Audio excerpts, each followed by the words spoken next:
Port Atlantique La Rochelle s'est engagé de longue date dans une démarche environnementale. Son objectif, c'est de réduire ses impacts sur l'environnement et d'avoir des impacts positifs. Et donc, du coup, c'est vraiment dans la logique de cette démarche de management de l'environnement et d'accompagnement de ces projets que s'inscrit la thèse Calipertuis. Une thèse qui commence sur le site CNRS de Loumeau. Marine Barbarin, en charge de l'étude, prépare ici ses échantillons. Ici, pour l'instant, c'était mon site de référence et c'est ma zone d'acclimatation, c'est-à-dire que tous mes coquillages viennent ici pendant au moins 15 jours. Alors cette étude, ça consiste à faire un suivi de l'état de santé des bivalves. Donc j'ai travaillé sur l'huître et la moule au sein de l'espace portuaire du port de commerce de La Rochelle, mais aussi dans les pertuis à proximité de différentes zones ostréicoles ou mytilicoles. Alors pour les moules, du coup, j'en prépare 4. Il y en a un qui va aller à chef de baie avec les huîtres, comme pour la repentie. Donc sur les 2 sites, j'aurai et des huîtres et des moules. Et le dernier casier va partir à la baie de l'Aiguillon. Donc je les remets ici après préparation pour les laisser pour une période d'acclimatation de 15 jours. Et au bout de ces 15 jours, donc ce sera début avril, ils vont partir en pleine mer sur les différents sites d'études.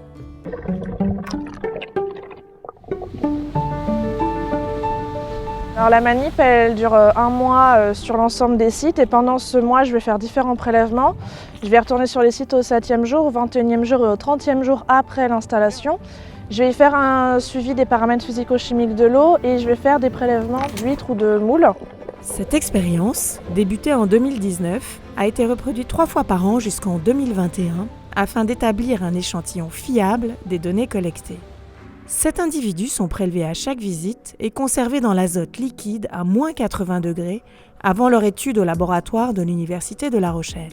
Donc là, on a été récupérer les échantillons d'huîtres qui étaient stockés à moins 80. On va procéder d'abord à une biométrie des individus. Donc on va mesurer la longueur, la largeur et l'épaisseur des 7 individus qu'on a prélevés avant de passer ensuite au broyage.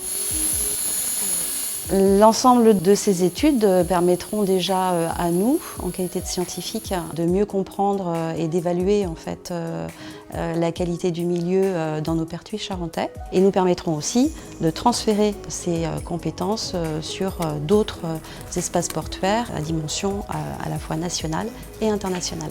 Concrètement, cette étude doit nous permettre, à terme, de construire un indicateur global de la qualité du milieu.